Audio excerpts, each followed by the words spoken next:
Hello, everyone. Welcome to the Change on the Run podcast, where we discuss common change challenges and ways to address them when you're short of time. And I'm your host, Bill Buckley.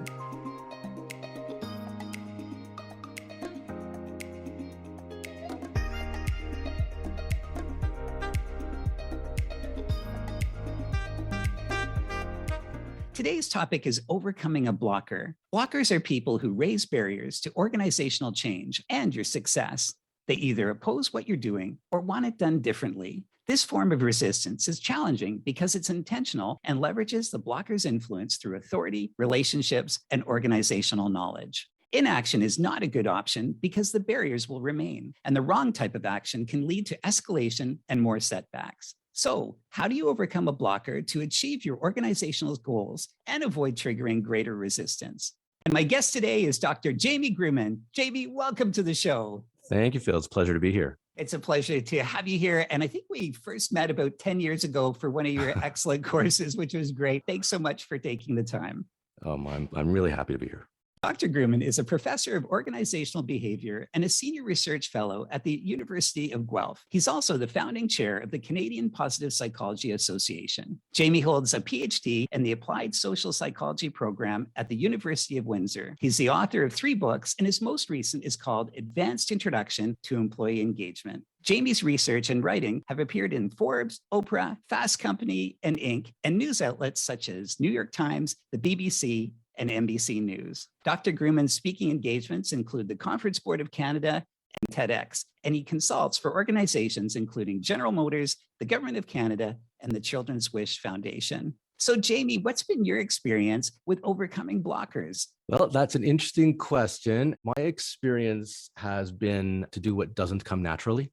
Aristotle 2,000 years ago talked about virtue and how it sometimes involves the need to move in the direction of that which does not come naturally to you. And, if I present ideas, I want them to be immediately accepted and embraced, but that doesn't always happen. And so my natural style is to just be more forceful and ram it down people's throats. And that's not effective. So I tend to have to, whether it's personally or if I'm working with an organization, my experience has been that I have to adjust my style to the demands of the situation. That often requires a lot of listening, which is the opposite of what I want, because what I want is to be heard. And in organizations, we have these same individual level issues that we have when we have difficulties with our partners and our friends, when we have conflicts and challenges. But in organizations, we also have these organization level dynamics, including structure and power and responsibilities and reputation, which adds to the level of complication. So that's been my experience. It's interesting. My background is in clinical psychology, where I dealt with resistance at an individual level, and now as an organizational psychologist working with it at an organizational level. It's interesting to see the parallels. It is fascinating, isn't it? And it's all too human about how we react. And it's so different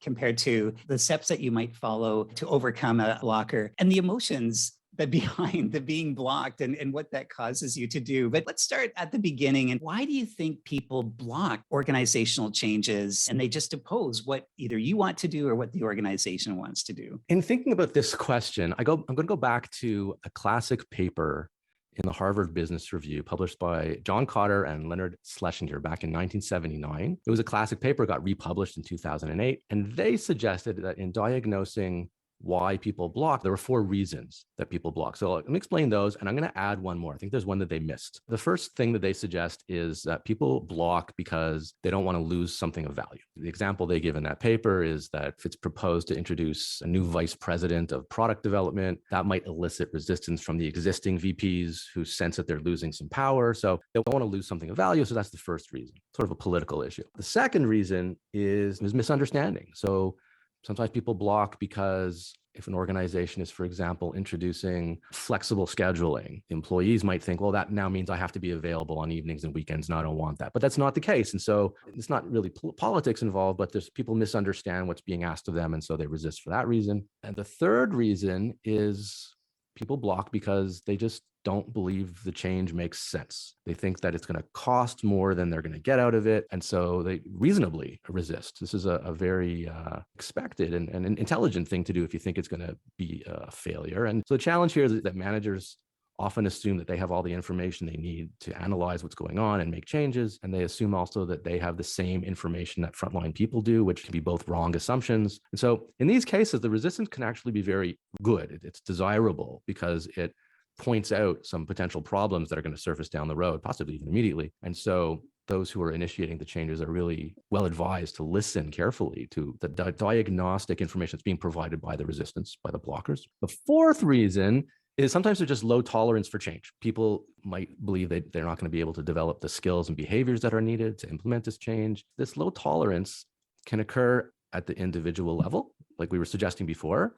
Like some people are just constitutionally don't like change. There's even a scale that was developed back in 2003 to measure people's individual constitutional dislike for change. But it can also happen at the organizational level, where people can just be tired of changes. There's been so many changes, and particularly when changes have been introduced and then nothing comes of them, people just learn to be cynical. I'm going to modify a term I came across many years ago that I like, but the term originally was somewhat distasteful. I'm going to change it to what I'm going to call the Lohica effect. So that's Lohica, Lohica, which stands for look out, here it comes again. And so people learn quite reasonably that if there are too many changes in too quick succession, to just watch it and let it pass over. It's going to disappear like everything else. So those are the four reasons that Cotter and Schlesinger discussed, but I think they missed one very important one. And so my own addition to their list is that people block because of their emotions. They're afraid, or they're emotionally attached to the status quo, like they're going to lose friends in this change, or they anticipate a sense of loss or grief. And,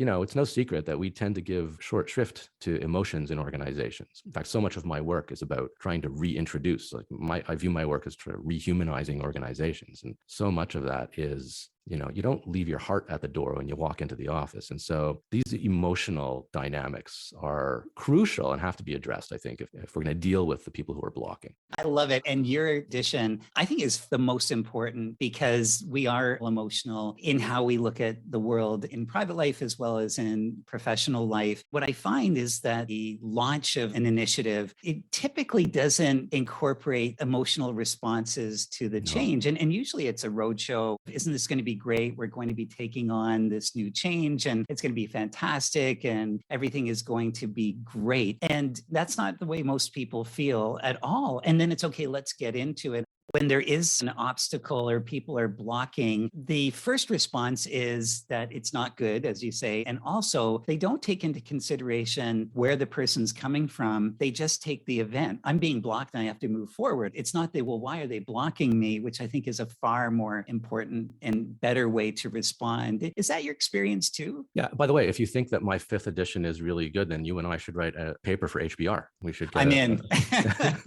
It is. In my change course that I teach at U of G, I have a paper that I have the students read that suggests that the process of change is very much like the stages of death that Kubler-Ross suggested. Now, those stages, I have to acknowledge, have been kind of debunked. People don't necessarily move through these particular stages, but what the idea presents this notion that there is this process, this grieving process that you have to acknowledge in order for people to have the emotional wherewithal to sort of put to rest the past, move comfortably into the present. And if you don't give them the space to be able to have conversations, possibly even cry and share, the meanings they've developed, the identities that they've developed over time, then you're setting yourself up for a very difficult time, which is, I wouldn't say easily, but more easily dealt with if, as the leaders, if you tell people, look, this is reasonable and expected and normal, this process, to grieve and to be afraid. Let's talk about that. And let's not just push it under the table, under the rug, and pretend it's not there, because then it just festers and you have to deal with it. Yes, very interesting.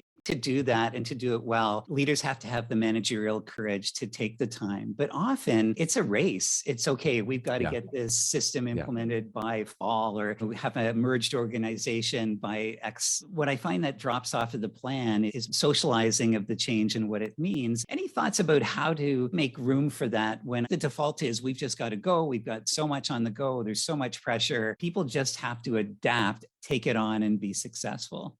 The question reminds me, when you talk about, we just have to push this through, it reminds me of a parable that I read many years ago. There's a prince who wanted to learn to become a Buddhist sage. And so he approached the Buddhist master and said, how long is this going to take? And the master said, it's going to take you 5 years. And he said, no, I don't have the time for that. I have a lot going on. I have to run the kingdom. I will practice every day for 12 years. How long will it take me if I do it that way? He said, well, then it will take 10 years, right? Some things just take time, and having priorities and having the need to push things through, Mother Nature doesn't care about that, right? We tend to think that the organization is of ultimate importance, but our organizations, we exist within the broader scheme of Mother Nature. And so we need to respect the natural processes, I believe, the natural processes of life. You're right. It does take more time to give people the space to do this. But the question is how much time? Like, it's not going to take months and months to do this. Even having a single session, right? I don't think it's enough maybe to have a single session, but even having a single session where you signal to people, this is okay. We recognize the humanity of the situation here, and we're going to discuss it. I think that goes a long way. I think you're right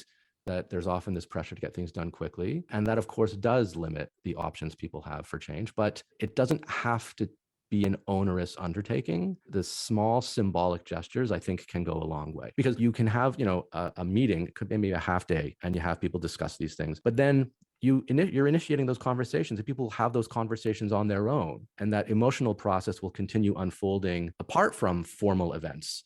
But the catharsis that's needed can occur independent of your own formal activities. Oh, that's great. And I agree. It's the one session and it's almost the touching the base. It does give permission for people to go in that territory. And I'd even say of the 5 that you mentioned, the reasons, I'd mention them. I'm conscious that some people don't think this is the best thing to do. This is really emotional. We don't necessarily like change. Like, I would hit the different reasons why people create obstructions, because it will be speaking to some people in the room. And thinking about the individual, and I'm sure a lot of our listeners are in this state, that they're being blocked, like they've been given a mandate and they have to move forward on this plan and they have to get this thing done. And they're emotional too. And I know in my past experience, when I haven't done well in these circumstances, I took it personally, they're doing it against me, all those things, that the negative self-talk that goes on, which disarmed me to handle it appropriately. How do you get beyond your emotions and that fight, flight, freeze, or appease reaction when you take a look at the opposition and internalize that as being a personal affront? A wise man recently said to me that change is going to be anxiety provoking, even for the people who are initiating it. And I think you acknowledge it. I think, one of the big topics these days in coaching and in therapy is, acceptance and commitment approaches to coaching and therapy, and largely based on mindfulness. And the idea there, I don't want to get too esoteric, but the basic idea is that problems arise when people don't accept and acknowledge what's going on. All these defenses and organizations are rational, reasonable places where emotions are considered often just unimportant, which is naive, because emotions are the core of our brains. The deepest part of our brains are emotional. We develop emotional sensitivities and sensibilities before we develop cognition. And so ignoring the more basic parts of what we are is, I think, a recipe for failure. And so I think when leaders themselves find themselves in difficult situations and they're taking it personally, the first thing to do is to note that it's happening, to recognize that it's normal and expected, to try to not take it personal. That's difficult, right? Because your reputation is on the line. You've been promoted because you've been successful, and now you're facing the prospect of a lack of success. So years ago, I worked at a leadership consulting firm, and the president of the firm one time said to me that at any given time, leaders should be doing, of all the activities they're engaged in, 50% of it should be stuff that they don't know how to handle. And so when you find yourself in a situation that you don't know how to handle, you've been given this responsibility for this change, it's not going well, knowing that in terms of your own development, personally and professionally, that's desirable, to not know how to handle the situation is good. And I think that to adopt an attitude that shifts from anxiety to curiosity, to shift from a place of being scared and concerned to a place of being curious and excited about the prospects of how to deal with this and learn from it, I think that lets them breathe deeply and exhale and say, okay, this is okay. Everyone who's handled change has gone through this before me the same way. I'm going to handle this okay too. I'm not alone. There are people I can consult with. There are senior people and coaches and friends and other organizations. I can go home and talk to my partner about it, and just recognizing that this is normal and expected, and that in the end, you may be regarded as particularly successful because of having handled the difficulties that you are experiencing currently. So taking a longer term view, here's a little psychological trick that I think is useful when we handle difficult situations in general. And that is to think, how would I advise somebody else to handle this? Because when we're involved ourselves in a situation, as you're suggesting, we're just overwhelmed with anxieties and fears and all these emotions, which can interfere with our ability to think rationally and limit. What happens when we're stressed is cognitively we narrow our focus. And so if you try to get out of the situation by thinking, how would I advise somebody else who is in this situation? You sort of remove the emotional baggage that is impinging upon you, can think somewhat more objectively, and often come up with new and different answers that can help. That's a great tip. It removes yourself away from your own emotions. And what I take away from your last comments is that a lot of change is about expectations. The adage that people can handle the truth, but they can't handle surprises. And if you're faced with someone blocking you, it's the surprise of the moment. And one thing that within the change community now that's hotter, premortem. So the postmortem is looking at what went wrong, but premortem is you're trying to break the plan and you're trying to anticipate what's going to happen. And I think part of that is what you're suggesting is to think, well, where could there be sources of people resisting or creating obstacles? So if they do arise, you're not thrown off guard. And one point you said right at the beginning, Jamie, that I thought was really fascinating is that what's the mindset of when it does come up? And it can be, this is a good thing. And I find with organizations now that are going through so much change, looking at the benefits that this is going to build your skills, this will help you in the future, reframing what these challenges are. Do you see a value in doing that? Oh, yeah. I mean, I probably should have said earlier that, when we talked about the reasons people block, something that in my experience comes up frequently in literature and also in speaking with people like you who have experience with this is precisely that as you're considering why people block, when you're initiating a change, it's so crucial to take the time and do these premortems, anticipate where the blocking and where the resistance is going to come from and have a plan for it. What that does is when it happens, you're not surprised. You'd be surprised if it didn't happen, pleasantly surprised, but you're also ready. So, I mean, this is what, scenario planning is all about, right? Is there are all these things that can happen and you think through as many as you can so that when they happen, you're not now stressed on the spot trying to figure out what to do because you've had the chance to think this through when you were calmer and there wasn't as much pressure on you.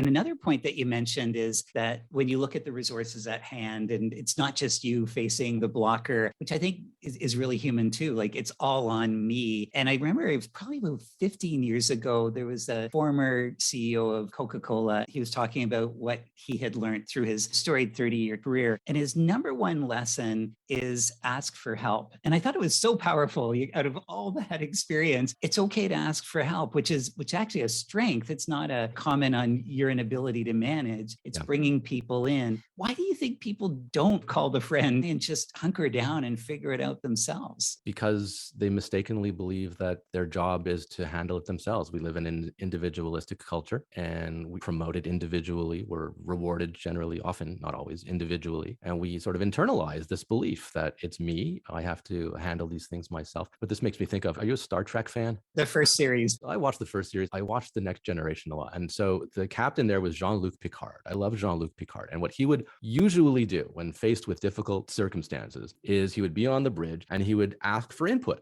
from everybody. And then he was the guy who would make the decision about how to proceed. But he didn't assume that he had all the answers. And this same issue comes up in the leadership challenge for Cousy and Posner. They discuss this same idea that you're an amplifier as a leader. You're the amplifier. You're the one who in the end may have to make a decision. Maybe not. Maybe you're going to make a team decision, but leadership can sometimes be shared also. But you are ultimately going to be the one who's on the line for the decision that gets made. Your job is to reach out and source the information and source the data that's going to allow you to make the best decisions possible. And typically, I would think that does not mean just living inside your own head and not reaching out. So I think the reason it happens is because we internalize the messages from society, which is we have to be these lone wolves. And we end up being more effective and frankly, happier. I think our well-being is promoted also when we realize that that's a limiting assumption. Oh, so true. And it is that hero complex that I'm going to take the hill myself. Culture seems like such an important input into how we manage change. And I think specifically what we're talking about today is how to overcome a blocker. Could you share your thoughts on that, the role that culture plays on how do you manage someone blocking you to move forward with the change plan?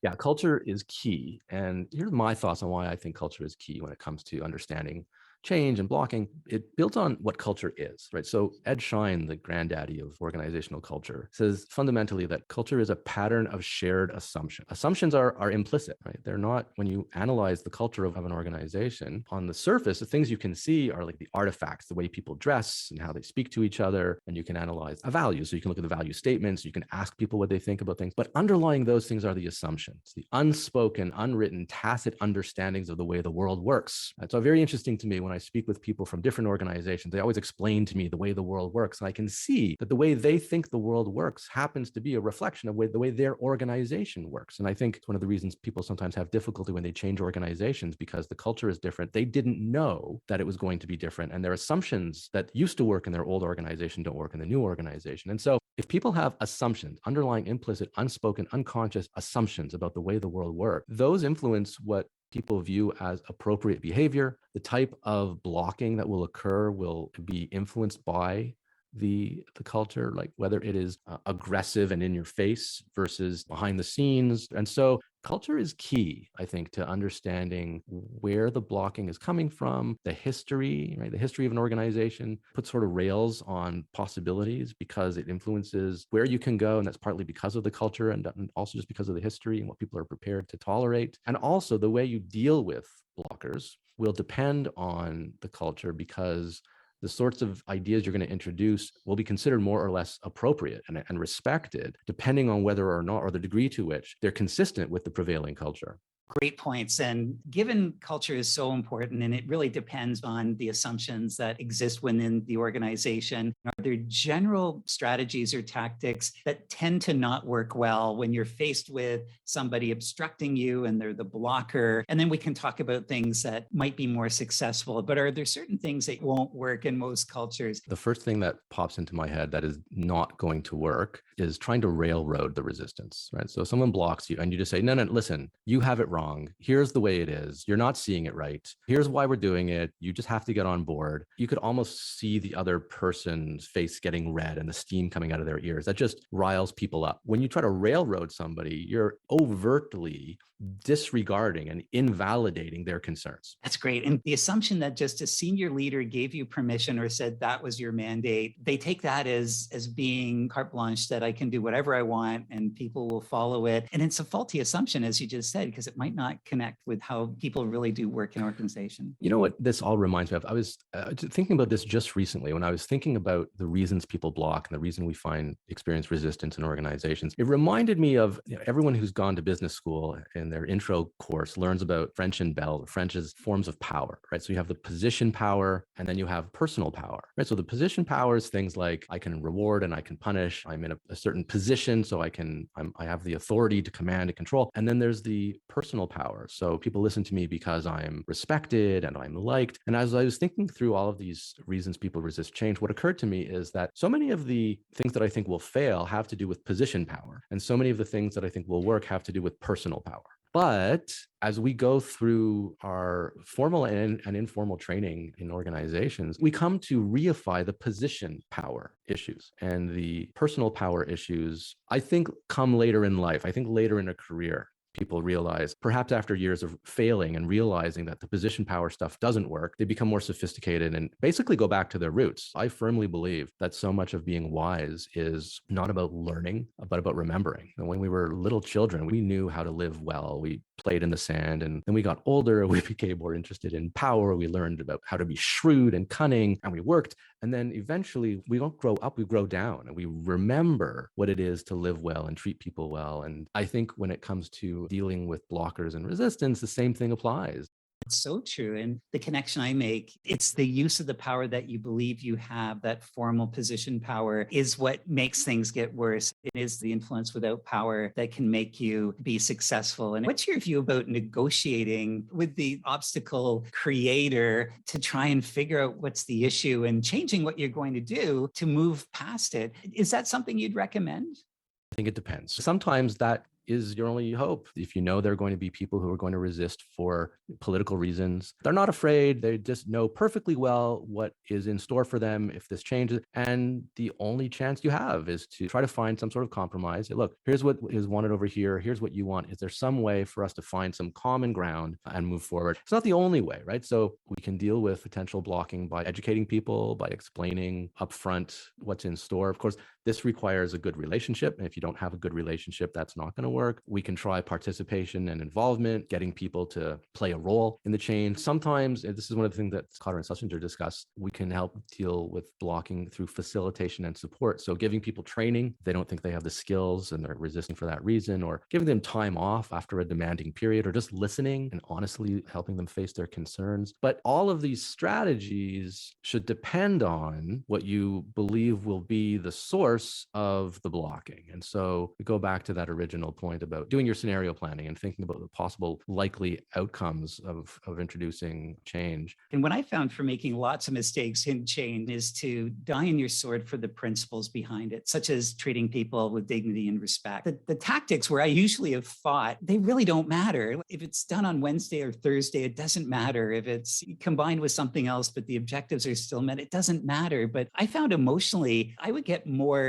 riled by the little things instead of the bigger picture. Any comments on that? Yeah, I do have comments on that. What it makes me think of is the importance of integrity. If people believe that they're being manipulated, if they believe, if you're having a meeting or an announcement on a Friday instead of a Wednesday, so that everyone's out of the office you don't have to deal with the ire, that's manipulative, and people understandably react negatively to it. There's research on the fact that change unfolds better when people feel that they're treated fairly. I mean, of course, right? Why do we need research on this? But there is, if we treat people with integrity and people feel that they're being treated like adults instead of like children, then they get on board. That also has a way of undermining the blocking, because if they're on board, we're all in this together genuinely. Right? If it's just a slogan, it doesn't work. But if through leaders' actions, they demonstrate that we're all in this together, then people are more likely to say, well, you know what, I'm not thrilled with this, but I trust this person or this team, and they believe that this is in the best interest of all of us. And so, okay, I'll go along.